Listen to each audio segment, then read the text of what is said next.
नमस्कार दोस्तों, स्वागत है मेरी यूट्यूब चैनल ज्ञान एक संसार चैनल में। और इस वीडियो में जानेंगे गरुड़ का जन्म कैसे हुआ, उसके पिता कौन थे, क्यों गरुड़ और सांप की दुश्मनी है। और मेरी चैनल में जुड़ रहे और नए हो तो सब्सक्राइब कर ले। गरुड़ विशाल और अति बलवान माने गए हैं। पक्षी के रूप में उनका जन्म सतयुग में हुआ था, हालांकि वे त्रेता और द्वापर युग में भी नजर आए।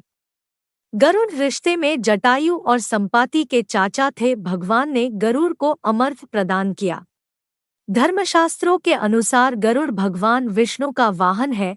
प्राचीन काल में गरुड़ की एक ऐसी प्रजाति थी जो आकार में बहुत विशाल और ताकतवर होते थे। पक्षियों में गरुड़ को सर्वश्रेष्ठ माना गया है। गरुड़ थे तो पक्षी, लेकिन उनका जन्म पुरुष कुल में हुआ था। वह युगों पहले जन्मे और उनके अच्छे कार्यों व समर्पणता के कारण भगवान ने उन्हें अमर्त्य प्रदान किया। उनके जन्म के बारे में एक दिलचस्प कथा है। ब्रह्माजी के मानस पुत्र दक्ष प्रजापति के यहाँ विनता नाम की कन्या हुई, जिसका विवाह कश्यप मुनि के साथ हुआ था। गर्भवती होने के बाद विनिता को जब प्रसवपीड़ा हुई तो उसने 2 अंडे दिए।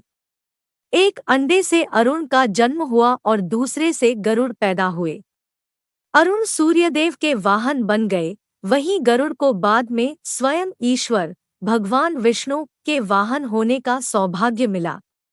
जनमानस में गरुड़ और सांप की दुश्मनी बताई जाती है, और वास्तव में है भी। इस बारे में पौराणिक कथा यह है कि कश्यप मुनि की कई पत्नियां थीं, जिनमें एक विंता और एक कद्रु थी। कहने को तो दोनों बहनें थीं, लेकिन कद्रु विंता से ईर्ष्या रखती थी। दोनों को संतानोत्पत्ति अंडों से हुई थी। कद्रु ने 1000 सर्पों को जन्म दिया था।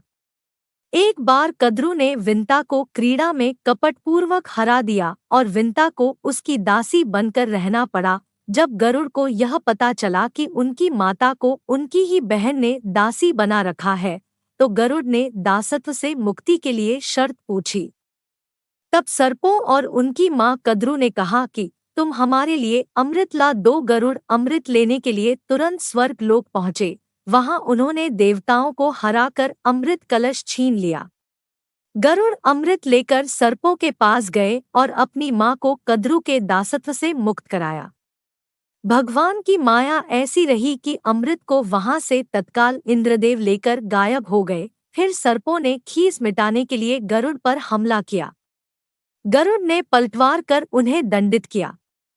तभी से गरुड़ और सांपों में दुश्मनी हो गई। धन्यवाद। आपको यह वीडियो अच्छा लगा होगा